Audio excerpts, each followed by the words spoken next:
Конец лета, грядет осень, ничего не предвещает беды вроде бы. На улицах воцаряется пасмурность. Для некоторых людей это время возвращаться из отпусков и приступать к серым будням. Для других ничего не меняется. Они уже годы живут у себя в домике, мало кого интересуя и мало кем интересуясь сами. В любом случае, всем обычно предстоит столкнуться с понижением температуры и задуматься над подготовкой к зиме. Но не в этот раз. Неожиданно, так это передается по новостям, активность Солнца возрастает, и в дневное время температура на планете повышается до опасного уровня для жизни человека, что заставляет плюс-минус всех людей жить по второму ранее описанному принципу. Домоседство, за редким исключением, выходить по необходимости на улицу, когда стемнеет. Не так уж это и страшно, кто-то скажет. Имя главного героя неизвестно, так что я обзываю его Толиком Первым. Жил он совершенно один в частном доме. Ближе к концу лета ему по дружбе позвонил сосед и поделился новостями о своем возвращении домой из отпуска, а также жуткими слухами от своей двоюродной сестры. Что-то не то происходит, но пока неизвестно что, поэтому самое разумное готовиться к худшему. В любом случае, исходя из этих же слухов, оставаться одному больше не стоит. Поэтому в ночь на первый день неизвестного бытия, который отмечен пивом в календаре, вдруг переночует на кухне у Толика, готовясь к предстоящему, так сказать, торжеству. Yeah, alcohol content 4.7 milligrams. Yeah, 100 milliliters 21.2 to 0.45. Yeah, volume 0.45. Yeah. Согласившись, Толик пошел спать, а на утро, поскольку по телевизору, конечно, никогда не врут, окончательно понял, что сосед накануне палку не перегибал. Власти объявили чрезвычайную ситуацию и действительно рекомендуют днем оставаться дома. В знак того, что все хорошо и ничего тревожного в стране не происходит, то есть все под контролем, сразу после выпуска новостей в эфир пустили запись балета «Лебединое озеро». Насладившись, Толик пошел на кухню. Там сосед встретил его уже с готовым напитком дня, подробнее объяснив ситуацию. Он сам кадр проверенный, так что сегодня все гладко будет. А вот возвращаясь к вчерашнему разговору, все не так радужно. Появляются на улицах гости. Люди, по сути, восставшие с земли. Для них антиоживить человека дело плевое, и с тем для них главное. Для того-то они и будут наравне с людьми, которым нужно действительно убежище и от них, и от жары, молить пустить в дом, мимикрируя под остальных. Есть маньячина голый, он вроде их посла. Он приходить будет и проверять, задавая всякие вопросы, на один из которых ни в коем случае нельзя отвечать неверно. Ты дома один? Точно. В момент этого вопроса нужно иметь кого-нибудь дома и кричать «нет, нет, ни в коем случае я не один». Днем же, как советует сосед, лучше проверять новых людей на признаки, озвученные государством по телеку. Жара убойная, так что нужно силы распределять на самых подозрительных чупакабриков. На этом вся важная информация закончилась, и пришло время насладиться пивом, которая помогает расслабиться и пропустить день до самой ночи. Воспользовавшись этим, Толя передал соседа его дочке, и с момента погружения в одиночество начинается сама история. Лысик.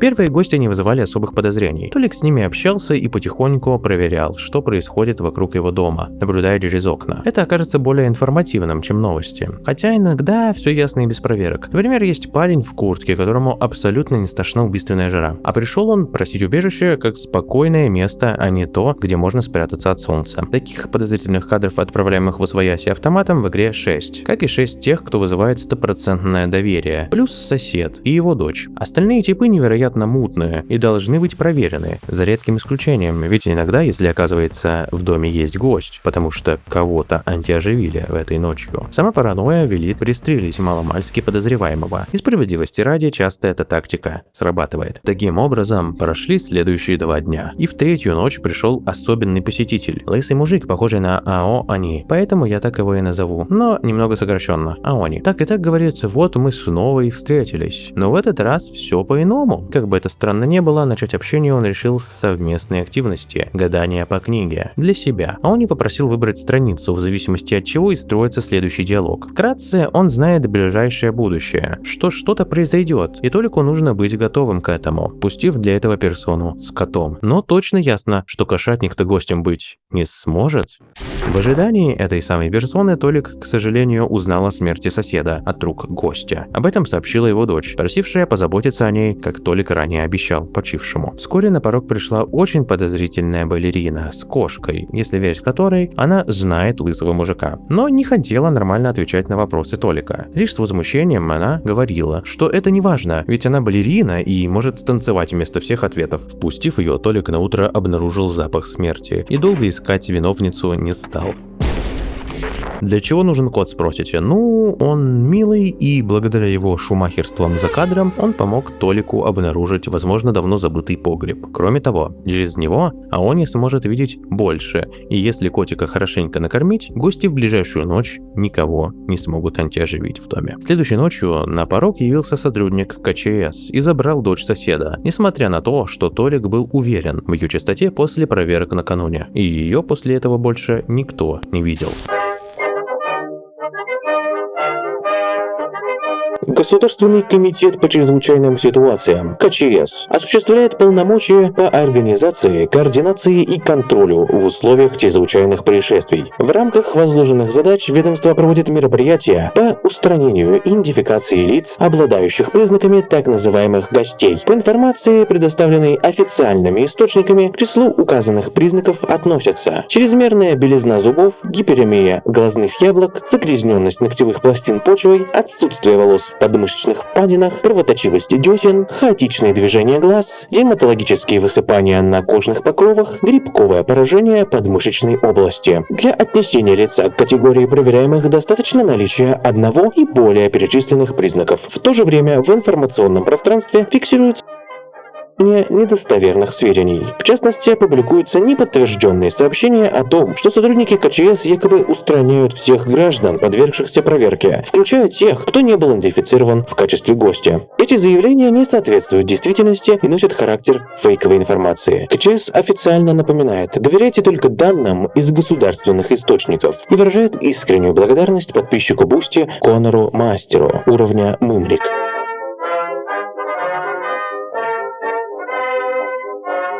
Вскоре после придет Аони и сообщит, что все хорошо, и теперь он видит больше, но не все. Следовательно, больше, и становится ясно, что грядет что-то плохое. Но с прошлого раза его внутренняя чувствительность малость заглушилась, так что все, вероятно, делается правильно. Чтобы понять, как действовать дальше, он советует поискать информацию с помощью радио и не проверять людей дома в течение 2 дней. И пока эти дни идут, давайте вернемся к персонажам. В игре их 56. И каждое перепрохождение интересно раскрытием этих самых людей или гостей. На примере данного прохождения я могу выделить 2 интересных посетителя. Лысый мафиози, который со спины выглядит необычно смешно, утверждающий, что кто сильнее, тот и прав, и критикующий Толика за несогласие с собой, что приведет к все-таки подтверждению его слов на его примере его же способом. Второй интересный попавшийся персонаж якобы отец розоволосой потерянной девочки, свалившейся с другой игры. И вот он якобы много чего знает про КЧС, но отдельного не расскажет в итоге за все время пребывания ничего. Его, к слову, КЧС и заберут. По прошествии 2 дней Аони пришел вновь и был уже довольно измотанным. Ему с прошлой встречи стало хуже в плане здоровья, если так можно выразиться, и навряд ли в этом виноват Толик. Дело в том, что теперь ему провидеть стало еще сложнее, и чисто по догадке он предложил начать копать в подвале, что в отсутствие лопаты Толя стал делать руками, получив признак гостя. Благо, что брат соседа, который стал странным охотником, рыщущим по округе с автоматом, проверяет людей всего лишь по одному признаку за раз. И Толик, покурив, показал тому свои зубы, а не руки. Вскоре, прокопав ход в подвале, Толян оказывается в системе подземных туннелей, где даже был шахтер, сообщивший, мол, с мужиками тут зарылся от жары. И вот тена, начав копать, нашел эту систему со множеством туннелей, которых еще больше было, но часть их завалила. И это вообще-то еще не все. Нашлась одна дыра, в которую свет от фонаря не может прорваться, и компас рядом с той с ума сходит. Что делает этот шахтер? Так он друга ждет, который спустился, чтобы, если что, помочь ему выбраться. На следующий день снова пришел Овони, уже в ужасном состоянии, что помимо провидения и видеть плохо стал. Единственная мысль, которая у него сейчас есть в голове и которой он может поделиться – просто прыгай. Очевидно, что это про ту самую дыру. Последовав совету, Толик оказался в огромном пространстве, наполненном жидкостью, неподалеку от сущности, которая никто иной, как смерть. Он первым делом поздравил Толю с освобождением из пространства с коридорами от кровати до счетчика. А затем на вопрос Толи о своем состоянии, умер ли, смерть предложила обрести себя, посмотрев на это как на сон, в котором они спят вместе, ведь так похоже, ведь оба нелюбимы в обществе, оба отщепенцы. На вопрос, куда ему идти дальше, Толю переместили в его новое место, где все ему как хочется. Дороги коротки и кажутся широкими, с кучей компромиссов по пути. Погуляв по этому спокойному месту, Толе стало страшно. Начали появляться многие другие вопросы, но смерть больше не отвечал. Здесь не меняется день и ночь. Не знаю, сколько времени я здесь сижу. Однако теперь мне спокойно, очень спокойно. Никто не мешается под ногами, никто не лезет, никто не трогает. Не помню, как сюда попал, не знаю, как выйти, но я и не собираюсь. Лишь бы так было подольше. Интересно, а что это вообще было? Зачем меня сюда пустили? Придет ли ко мне кто-нибудь? Вот бы встретить их всей семьей снова. Но это потом, я так устал. Посплю немного.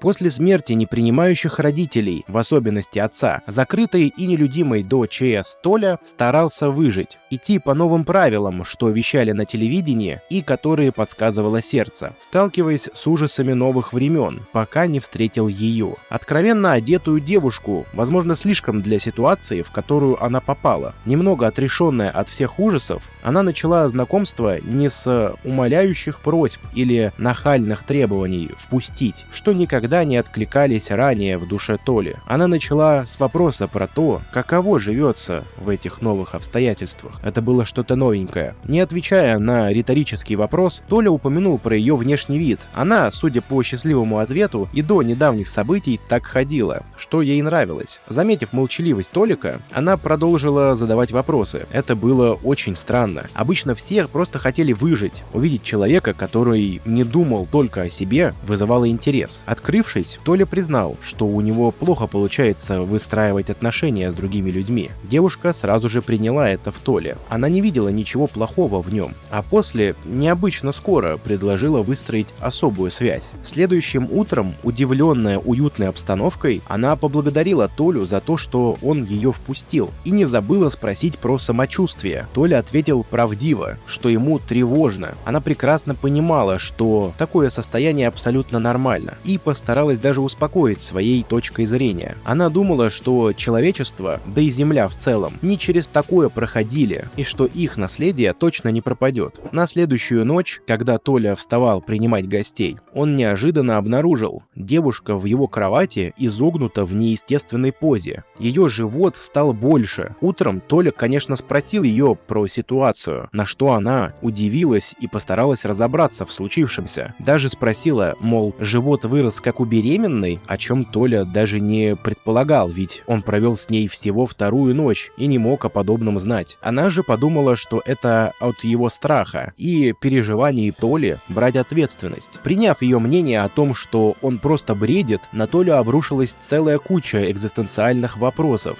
на подумать. Толя, к слову, не простофиля. В эти игры хоть он и не играл, но ни ласки, ни близость не затмили его рассудок и не заставили поддаться женскому обаянию. В первую же ночь он проверил ее на гостя. Все было налицо, но девушку спасло лишь то, что никто в доме после не пострадал. Следующей ночью ситуация развилась. Живот вырос еще больше. Утром, конечно же, Толя уже настойчивее спросил, собирается ли она что-то с этим делать. И тут стало понятно. Он попал в сети абьюзерши. Ведь он привык к эгоистичному поведению людей, чем она продолжила пользоваться, проявляя интерес, что Толе не показалось подозрительным. Тем самым он продолжил находиться в капкане. Почувствовав эту брешь, девушка сразу же перевела всякий разговор в намек на то, что мужчина перед ней сумасшедший, а она заботливая женушка. Толя же не понимал, что им играют, и потому продолжил выслушивать ее бредни. Примерно о том, что люди вполне могут превращаться в гостей после смерти, потому этот мир не обречен. Следующая ночь тоже оставила только новые швы на сознании Толи. Живот девушки снова вырос, и снова газлайтинг. Уже с полной уверенностью Толя чувствовал, что в ближайшие дни в доме появится чупакабрик. Девушка же снова пошла в пространные разговоры, на которые Толя уже не отвечал, хотя и не прекращал вестись на них. Что-то все же тревожило его, кроме девушки, что за несколько дней забеременела якобы от него. Так она еще и утверждала, что все это бред. Ключевым в тот день в их болтовне был вопрос: вот если бы в теории это был ребенок, что бы Толя сделал? Ответить он пока не мог. Когда на следующий день это случилось, причем не самым безопасным для девушки образом, Толя пошел искать уже покинувшего недавно пузожителя. Озорник, что пытался 3 раза прятаться, был найден в тазике под ванной. Этой же ночью, почувствовав взгляд издали, из густого как вата тумана, приблизившись, Толя увидел, как столпившиеся люди держали новорожденного. Казалось, будто все знали, что ребенок родился при странных обстоятельствах. Толя выстрелил в толпу, что антиоживила ребенка. Тогда из тумана вышла та самая девушка, уже в белом. И с ней были люди, у которых из-за спины виднелись белые крылья. Посчитав, что принеся их спасителя в жертву, они обретут благодать на земле, толпа понесла Толю ближе к многоэтажкам. У некоторых людей уже были в руках доски и гвозди. Грибова ветза. В один день в дверь дома постучал невысокий дедос. С порога он признал, что знает человека за дверью, и знает не по слухам, а благодаря мицелию. Простым людям язык мицелия не понять, так что он, естественно, непростой. Учил этот дедок грибной язык с помощью учебника улыбок, и последний контакт с грибными корнями настораживает его. Мицелий говорил, что предстоящий праздник фестиваль грибов — это очень-очень плохо. И все тут. На вопрос Толика про учебник улыбок дедок лишь улыбнулся, заявив, мол, много сказать не может, разве что оттуда прочитал фестивале. Вкратце, произойдет грибной апокалипсис, что повлечет его размножение спорами по всей планете, что, естественно, усугубит ситуацию, и не останется ни одного места, где можно было бы выжить. Таких грибов будет становиться все больше и больше, пока они не уничтожат, накрыв собою всю планету. Напоследок, дав Толику вырванную страницу из учебника улыбок, дедок, пожелав всего хорошего, ушел и обещал вернуться, как только написанное на клочке бумаги будет выполнено. А там был лишь вот этот стих, с которого следует, что нужно съесть гриб, который Толик найдет в подвале, и яблоко, появившееся ниоткуда на гарнитуре в одной из комнат. Затем, переведя часы на 12, тоже ниоткуда повисшие над головой Толика в спальне, ритуал завершается, что подтвердит грибной дед. Результат мы узнаем лишь, когда настанет время. В общем-то, тогда дедок вновь и придет. Но, к сожалению, с новостями, что все оказалось тщетно. Фестиваль все-таки состоится, так что придется отправиться вместе в страну грибов и вмешаться. На человеческом языке это звучит смешно, но по факту это очень-очень страшно. Прямо очень-очень. В мицелии есть куча комков злобы, которые и могут сделать, чтобы грибы покрыли всю планету. В ритуале ранее семечки яблок должны были отрезвить мицелий, чтобы напомнить о родстве его с людьми, которые наверняка будут страдать, если их планету накрыть огромными шляпками. Однако, как бы Толик и дедок не торопились, они опоздали, и можно сказать, это какой-то грибной лор, и в чем его мораль, если честно, непонятно. Однако непонятно ли? Конечно же, суть в том, что эти грибы ядерные, а комки злобы вполне человеческие. Ведь при нынешнем катаклизме, если грибы все-таки простые, не было бы так ужасно, если бы они укрыли людей от солнца. На этом все. Увидимся в следующих видео. А сейчас гляньте то, которое появилось на вашем экране. Подписывайтесь.